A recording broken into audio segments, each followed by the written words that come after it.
Hello everybody, my name is Luke Mar and this is HauteLeMode, and today's video is going to be looking at the recent Resort 2025 shows that have been happening all around the world from some of the biggest luxury brands. Now, I haven't done show reviews like this in a minute, but I do need to get back into them, so let's discuss the resort or cruise shows as they're called. So first, a little primer. Resort or cruise shows go back as far as 1919 when Coco Chanel would showcase a collection that featured clothing that focused exclusively or mostly on warmer temperature vacation styles. So to be honest, resort has almost always been about appeasing wealthy clients that vacation, which is where the modern resort shows have picked up. While Chanel under Karl Lagerfeld had resort shows with a bit of theatrics, the Resort 2007 collection, which had the Chanel Tweedettes descend upon New York City's Grand Central Station, seemed to be where the madness really began. With John Galliano's Christian Dior show happening in New York the same season, the race to woo and excite the audiences that watched around the globe, but instead of trying to woo and excite the audiences that watched around the globe, the shows really began to cater to clients. I mean, of course, both Chanel and Dior were always wooing clients with their haute couture shows, but haute couture is a very strict thing. It can only be shown in Paris and is shown during January and July. One is a very cold month and the other one is a very hot month. And in Paris, AC is not that common, and unfortunately neither is deodorant sometimes. No offense to the French girls, but you love a naturel. Now, the resort shows took place outside of the City of Lights and allowed these very wealthy and traveled clients to begin to travel not just to Paris, but to other cities all over the world. And by the mid-2010s, the resort shows became a mainstay for these big brands to treat their clients like royalty and give them not just a spread of clothing to experience and buy, but to showcase a cultural excursion curated by the creative directors of these brands. By 2016, these brands were taking their clients to different niche cultural and architectural hubs. Dior to Pierre Cardin's famous bubble home in the south of France, Chanel to a Zaha Hadid designed building in Seoul, and Louis Vuitton to a Bob Hope estate in Palm Springs. I know this is a long introduction, but I also just want to say I have been to one cruise show. After party. For Louis Vuitton, it was here in New York, and the thing that really struck me was it was just a fun influencer-like trip, but for rich people. They got drunk, they danced, they sung, they dressed up, they made friends. In a weird way, it's almost like a luxury sorority field trip for well-dressed women who are networking over a few days in really nice locations. So I wanted to give that background about the resort shows because they are kind of a layered thing and they have a meaning, it's just we don't really ever think about what the meaning is. And unless you attend them, they may not make all that much sense. But they do seem to be much more about treating your clients like royalty rather than producing a super spellbinding crazy creative fashion show. So with that out of the way, let's get into our first big show, Chanel, and what a disaster it was. Virginie Viard, Chanel is lost on me for the most part, and now it's lost on everybody else because she's out. I know, that's kind of crazy. To be completely fair, I did write this whole review prior to her exiting. Take it with a grain of salt. I think maybe it's a different video. We need to talk about Chanel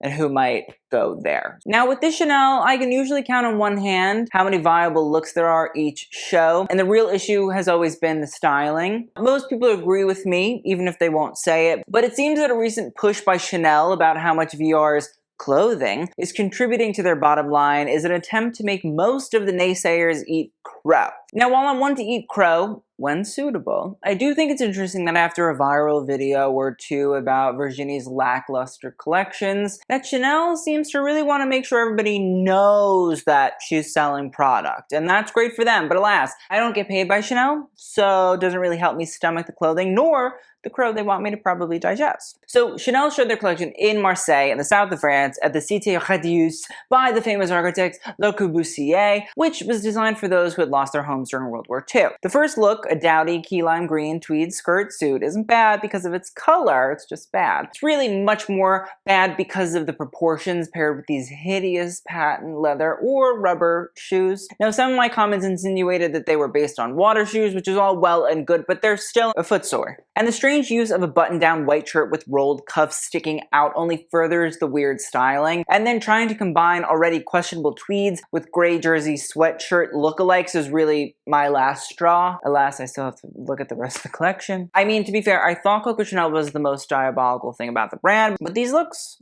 nipping at her heels. And it's not that I don't understand the use of grays, it's probably to reference the color of the building, but that doesn't give VR the excuse to make such strangely proportioned clothing and then combine them and pass it off as good taste. I do love those chunky knit styles though, and I do think the bathing suits and cover-ups are really quite nice, and you're smartly putting them in front of your customers so they know they'll need to go buy them during their next shopping outing for the beach. But the strange looks return, and like a small child that splashes you with ice cold water before you fully enter the pool or ocean, you want to drown them. Now, I know the bloomers are starting to have a moment, but something about the romper versions feels like a strange infantilization of the models that look so grown, and I can't help but think someone should change their diapers. Also, who gave the adult baby a Chanel pearl belt?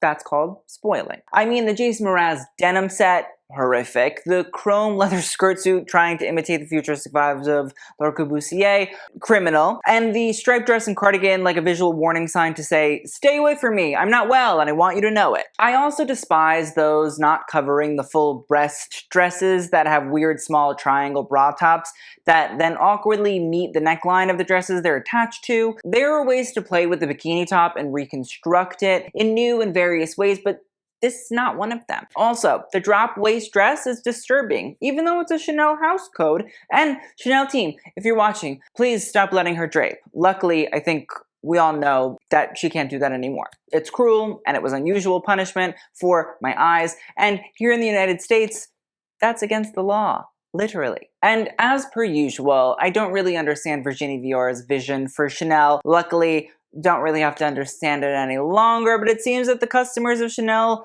did. So we'll talk more about Virginie and the possible successors, because it's about to get real Game of Thrones up in here. In all seriousness though, I do want to say, listen, I don't want anybody to actually lose their job. I just hated the collections, you know what I mean? So listen, I respect Virginie Vior a lot in the sense of she came into that job following Karl Lagerfeld. It's not an easy thing to do. I really do think that she was a disciple of the world of Chanel. She was there 37 years.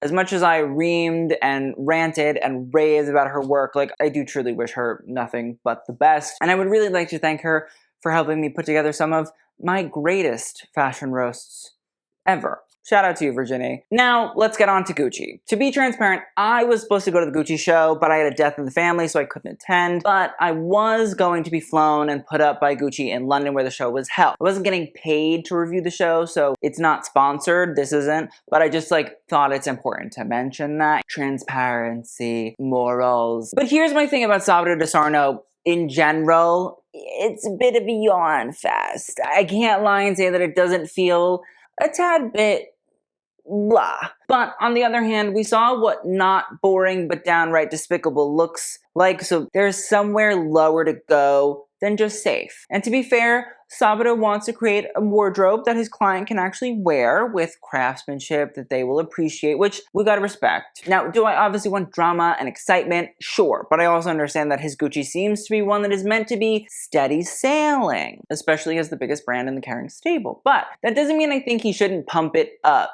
a bit. A lot of it. See, the thing is, Gucci's lore really starts in London when he was a bellboy at the Savoy Hotel, and London also housed some iconic moments for the brand like the Diana bag becoming an it bag, or how the Sloane Rangers were always wearing their horsebit loafers out of the town. Instead, Sabato kind of loaded the beginning of the collection up with suede jackets and capes and paired pussy bow blouses underneath. It really read as very Alessandro Michele coded, which is not a bad thing. I think that Alessandro left a lasting mark on the brand, same as Tom Ford did, and some of Alessandro's first collections leaned really heavily on Tom Ford's codes too, but I think these early looks don't divert away from Alessandro's styles enough, nor do we have enough time between the two of them to really see them as not always the same thing. Also, London is a bohemian 70s land or whatever, I get it, I understand it, Ozzy Clark, Biba, sure, cool, but right now it reads very Alessandro. I'm also not really a huge fan of the jeans either. See, the thing is, when Sabato was at Valentino, he did those jeans that look like jeans, but they weren't exactly jeans, and I think that Gucci needs some sort of shtick like that. I think almost all brands do in the modern age. Bottega Veneta keeps us excited because Mathieu Blazy creates things. You don't know if they're really the thing he's based it on or an entirely new creation, but in a trompe-l'oeil facade. Louis Vuitton every season changes their iconic patterns to match the cultural touchstone for the collection, and Chanel under Lagerfeld did the same thing. The clothing of Sabato like these here can stay the same, but at least give us something a bit kitschy and fun to remember from the show, because that's the real issue. The clothes are hard to remember. The lace styles, the flower printed denim, the skirt suits, the sheeny, not sheen-ye, leather, all are great for buying, but they must pop into the minds of the target audience in order to get them to remember that they want to buy them. The most recent Gucci season I thought was kind of getting us somewhere. There were these Gucci waiter boots, which I thought felt a bit British aristocracy, but then I remembered that the Italian aristocracy is also a thing, and that land in the country was a great thing to look at for inspiration for a brand that's about,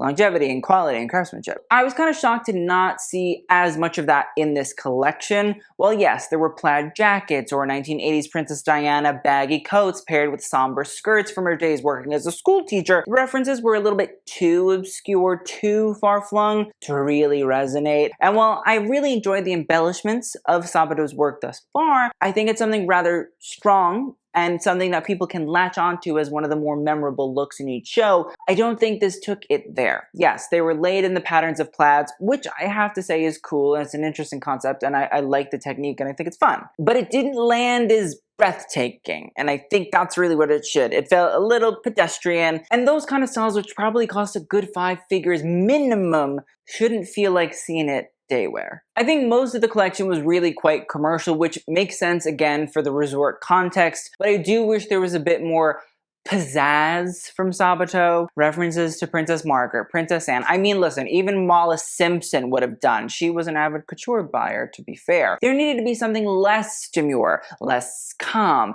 less chilled, because it felt too still, too stagnant. I will say the pleated dresses at the end of the show were a bit confusing to me because they were so Alessandro at Gucci. I mean, I was at the LA show when they really took control, but having seen Elle Fanning in one recently at Cannes, I'm a bit more positive about them, but only because I can see them having appeal to a customer, to like a real person. All in all with Gucci, I feel like Sabato is between a rock and a hard place. He has to reinvent Gucci, but I personally have the feeling that he's been given a very strict directive that is making him stay a certain course to make Gucci a beloved and hot brand again, but there needs to be some excitement, some awe, something sharp, or witty, or sexy, or crazy to make us want Gucci again. This show just wasn't really that. Louis Vuitton followed with a show in Barcelona at the city's famous Parc Güell designed by Antoni Gaudi, which adds another feather to Nicolas Ghesquière's architectural influencer cap. Now, Ghesquière and Spain are somewhat connected, as Ghesquière was the creative director of Balenciaga, Spain's most famous designer, for about 15 years, so he knows a thing or two about the Spanish flair. Now, the collection seemed to lead off with lots of tailoring from 2 cocoon-like coats that seemed a bit more flat and more 80s, as well as a suit and blazer all made in neutral colors, maybe inspired by the rocks or mosaics of Parc Güell. We can also see that these first looks all have models wearing wide-brimmed hats in a variety of colors, which are, in my opinion, maybe inspired by the Cordovan hat. The hat comes from Cordoba, which is a region in Spain, originally, and is a traditional hat of the Andalusian people, and was even depicted all the way back in the 1500s. I do think the subtle slant of them is a stylish touch and adds a Spanish flair to the more obscure Spanish-inspired collection. Now, considering the Cordovan hat was often worn by the horse-riding bullfighters, I find the 2-sided bags and pouches rather interesting, as they might be a nod to saddlebags that also usually have 2 sides. I will say, I do get a little bit lost in almost all Ghesquière collections at this point. It's mostly the texture, from the pleats to the glossy finishes. It's just not for me. And the iridescent shoes, maybe there's some reason. I'd rather not explore it. Now, the collection was also partially inspired by the skillful and brave horsemen of Uruguay and Argentina from the 1800s, whose draped clothing seemed to be heavily leaned on by Ghesquière. I do think the draped tops are very ravishing, and seeing 4 in a row in all different fabrics helped to really prove Ghesquière's adept skill with draping. The last black one is particularly stunning, and kind of reminds me of a lace-frilled baby doll dress by, I don't know, this guy named Cristobal Balenciaga, but transformed. You can also see flares of jodhpurs in some of the pants, as those are often worn by horse riders as well. And notice the fringe on shoes. Flamenco has found its way in, as fringe shawls are a signature element of the culture. I don't like the shoes. But still, the detour into flamenco continues as a draped polka dot scarf appears, paired with a jodhpur jumpsuit. Again, I found that if I don't understand Just Gear, it's because he's so 3008 and I'm so 2000 and late. But the polka dots continue in sheer dresses in both black and white and black, but they don't have the frilled edge, but rather cutouts and opaque bibs and strips down the front. I'm not that girl. Expecting a full flamenco ruffle is a bit naive from him. Now the ruffles do materialize in short skirts and a fully embellished floral gown and a stone. I think it's for you, babe. Speaking of one of Just Gear's favorites, I wonder if the Poor Things Lisbon setting, filmed in Hungary, checked, good journalism here, might have possibly been a bit of a kickstart for Just Gear. I mean, he did do the costumes for Poor Things. I know Lisbon is in Portugal, but still, could have been a spark, I don't know. More what I can only assume are Park Güell-inspired motifs materialized on a few different looks. Then there's some takes on Spanish lace, with one in particular being pretty hard to stomach. The bra and panty motif in black lace, no.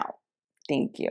Now, riding boots paired with a black fringe cocktail dress again prove that Just Gear loves a horse ride. That is not a sexual innuendo for this collection. It is, in fact, a fact. Now, a trio of balloon dresses then emerge, and I can't help but think that Just Gear must honor one of the greatest fashion figures of all time, especially when you're in his country and also have like a connection to him. And I refuse to believe that the gray skirt that has a belt dangling from it isn't a nod to the puff skirt by Balenciaga, who was inspired by the Spanish painter Zurbarán's Saint Marina portrait. And guess who cited Zurbarán as an inspiration for this collection? You guessed it, Nicolas Just Gear. He also mentioned some others like Velázquez and Goya. And guess who was famous for being inspired by the famous Spanish artist since he was a child, hanging out at the Marquesas house? Cristobal Balenciaga. Also, I wonder why they don't say Cristobal Balenciaga. Just wonder for the Spanish peeps what's going on there. The last few styles are abstract drape moments, probably inspired by gauchos, but also the artists previously mentioned. But I can't help but love the draped jodhpurs. I think they're very cool. All in all, Just Gear is a designer who is really hard to nail down, and his work is rather cerebral and experimental, but if you try to put yourself in his mindset, things become a little bit clearer. Not all the way clear, but a little bit. I do love the fact that this is not at all your standard commercial resort collection. It's not. Nicola, he's like mutual product to me. Like, there's just certain people where like they're over there and I'm over here, and like if I don't get it, it's usually my fault. Now, next up we have Balenciaga. Now, Demna brought his Balenciaga troupe to Shanghai for his Resort 2025 collection, which for many might seem normal, as the Chinese luxury consumer has been the apple of the fashion industry's eye for quite some time now, but might have had another layer to it. From what I've heard, and this could or could not be true, Balenciaga never really hit a PR or commercial snag in China, including when the ad campaign scandals hit back in 2022. Well, here in the US, the Balenciaga Sigma is somewhat coming to a close. It was said that in Europe, the outcry only lasted around 6 months, and in China, well, never really happened. So it's not shocking to see Demna roll out a client experience heavy show in a place that never seemed to doubt him. The collection began with the usual mall goth all black oversized coats, blazers, skirts that all rolled into, more outerwear styles and tweeds and trench material and shearling. All in all, nothing to really write home about. But again, it's resort, so like it makes sense. These looks did have one thing in common though, besides feeling like things we have all seen before: the sky-high black work boots that raise the models up higher than they already are. I mean, turning a work boot into a raised platform fashion statement that makes the normally utilitarian shoe into something that can easily trip the wearer up is exactly the kind of stunt Demna loves to pull. Can I blame him? In this case, no. Most of the section of the show are pieces that will find their way into stores to be bought, so widening onlookers' eyes with these gimmicky shoes feels like the perfect way to get them to not look the other way. You want them to see it. Now, there's also the leather shoe boxes, which I assume are meant to double as bags. I'll be honest, I think they're interesting, but the whole shopping bag as leather tote thing feels a little bit old now. No. But what I think is without a doubt the most intriguing part of this portion of the show isn't the 6-inch sneaker, we'll get to that, but the collaboration with American athleisure brand Under Armour. The CEO of Under Armour, Kevin Plank, was embroiled in controversy when he publicly came out in favor of former President Donald Trump back in 2016 and 2017. And while there isn't a big definitive connection between Donald Trump and the Balenciaga scandals, they do both feed into the world and culture of QAnon. So for a brand as squeaky clean and unafraid to speak out about their more conservative values, I found the partnership kind of weird. I mean, for Balenciaga, it makes sense, having already worked with the likes of Adidas, but for Under Armour, I'm shocked to see it, especially when the show was held in Shanghai, when Plank openly came out wanting to create manufacturing jobs in the US, when pressed about his approval for Trump and like the whole American, self-isolationism thing. And, if you talk to any boomer ever, they're like, bring jobs back to America, which, like, I thought it was an interesting element. Now, back to the 6-inch platform sneakers, they really just trumped up, no pun intended, versions of the Triple S sneaker that helped to cement Demna as one of the most beloved and hated designers of the 2010s. The idea of combining the soles of 3 different sneakers to create these Franken sneaks was really popular for a time, and it seemed that between these and the shoe box bags, he's revisiting old classics with a new spin. I mean, I think they're stupid, but I also think they're funny, which I've always thought was a sign of a good thing in fashion. The collection then veered into more of the commercial staples like 80s frumpy pussy bow dresses, bodycon cocktails, and panta shoes, but again, this early Demna Balenciaga nostalgia washed over with striped button-down shirts, bomber jackets, and shearlings that we saw from some of his earliest runways. We're still over a year and a half away from Demna's 10-year anniversary at Balenciaga, so it seems a little too early to celebrate those ideas to little old moi. And the collection ended out with lots of gowns, some ready-to-wear versions of the drape styles we've seen in the haute couture shows, like the pink one, the black trash bag, and the gold and silver Ferrero Rocher number. Again, this might be a way to show these two high-paying clients, once again with a little bit of a less dramatic flair and a less heightened price tag, but they're certainly not new. The floral baby doll dress does touch on Cristobal Balenciaga's own original silhouette, but updated it with the Victorian high collar and the architectural oversized sleeves. I won't say I love it, but it wasn't like bad. And maybe these finale gowns called for a bit of a added Chinese craft injection. Embroidery or prints based on Chinese floral art might have worked, or specific silks from certain provenances to add to that fabric experimentation Demna has been working on for, these past couple haute couture shows. The blinged out jewelry gown was a bit on the nose for me, very commercialism is king, a little bit too much heart capitalism, and the feather gown didn't really give drama nor anything we haven't seen before. So overall, I know it's resort and there were some gimmicks that made us look, but I wish there was a little bit more oomph from Demna. Obviously, save the best for last, Christian Dior.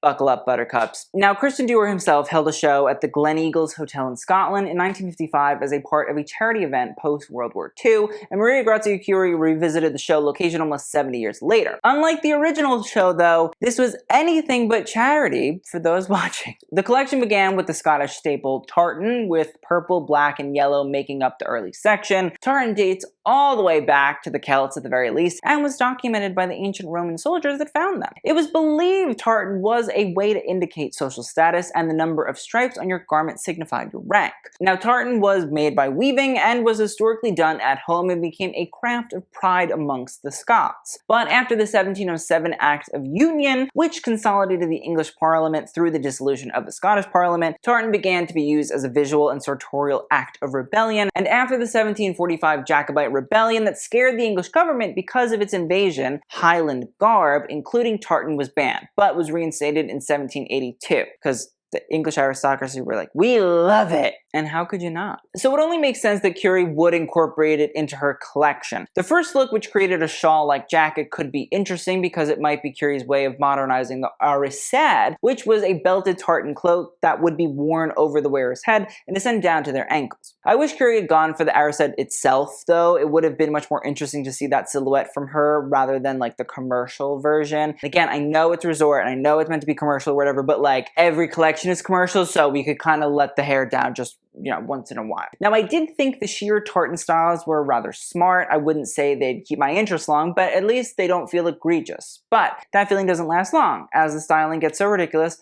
it hurts. That Dior charity show was beautiful to look at, but the tartan faux armor corset thing, the clunky layering, and the hideous 1955 Dior show portrait print styles are tragic. And I have a question. How about instead of printing the photos of the show on t-shirts and jackets, why couldn't we just maybe possibly remake some of those really beautiful dresses to be something nice to look at? Is that a crazy ask? I apologize if it is. Now, I did think the references to the Jacobite army attire, like the bonnet, was cool. The whole idea of using argyle throughout much of the collection, especially those cutout knitwear styles, was smart, and I understand referencing the belted plaid draping that goes across the torso, but it doesn't make any of those dresses more attractive or even considerably wearable. There was also a significant push on workwear usually associated with aristocratic dress. I mean, the royal family's Balmoral Castle helped to perpetuate the Barber rain jacket and galoche love throughout the world. But Miuccia Prada and Salvatore de Sarno in the past few seasons did it much better and more originally as well. Also, there were so many looks where layers upon layers were just dumped on the models. Instead of editing those individual looks to let them shine, it felt like a pile of leftovers from a sample sale turned into a look. The other big issue is that Maria Grazia leans so heavily on this merchandiser notion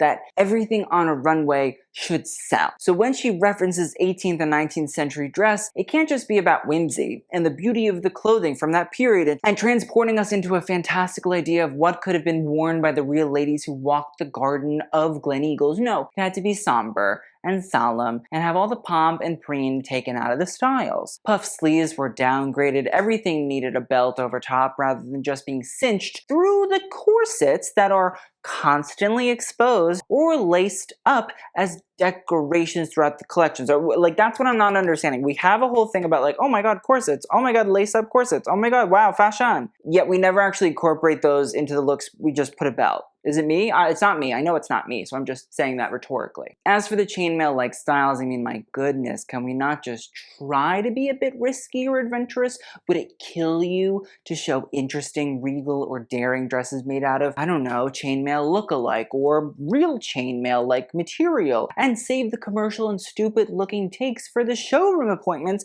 that the clients are tending most definitely because they're stuck in the middle of goddamn nowhere, Scotland. You have their credit cards on file. Might as well just charge them at this point. And let's not talk about what I'm calling the Hobby Lobby wall art quote looks. I think they're akin to live, laugh, love. This is not a house. This is a home, or I don't like mourning people, or mornings, or people. Curie said she wanted to address words like fierce, hysterical, nag, emotional, among others that are often used to tar women, which is a fair and valiant thing to address. But do we think her famed t-shirt activism is the way to do it, especially when button-down shirts with little to no embroidery retail for about $2,000 at Dior, and a bralette, not even a corset-like top, goes for about $990. I did my research, I double-checked. And when the embroidery is added, it will only add to the price. So, like, I don't really understand how these expensive garments are really gonna change things, or how they're actually actively stopping the stigma around these words. The collection then closed out with black velvet styles, probably in reference to the saying about the wee gentleman in his velvet jacket who killed William of Orange, who the Scots hated. Fair. The wee gentleman in question, in case you did not know, was actually a mole that helped throw William off of his horse. He then broke his collarbone and died of bronchitis. So we love moles, I think, in velvet. Now, the mole was great. The velvet looks weren't, except for a black floor-length gown, a simple black floor-length velvet gown, and a gown with a white lace collar that had a Victorian feeling to it. As for the full lace dresses, maybe they were a reference to Scotland's famous lace styles like the Shetland lace, but I feel bad for any sheep that got shaved just for those. I will say most of these are some of the ugliest lace pieces Maria Grazia Curie has made, as I think usually she does a pretty neutral job with them. Sometimes it's even really good and I enjoy it. All in all, though, I'll say that Maria Grazia's attempt at Scottish fanfare was a bit like British occupation of the Highlands. Brutal. I know you're all waiting for me to make a comment about, oh, Maria Grazia Curie, you should take the Chanel route. I'm not gonna go that low, but you could put it in the comments. I'll read them all. Might like, might heart, might respond. But that is the end of our Resort 2025 show reviews. We have a lot to discuss this month, though, because we still have haute couture. Evidently got a new creative director at Chanel. We got stuff to do. So I thank you all for watching. I will see you guys in the next video, and TTYL.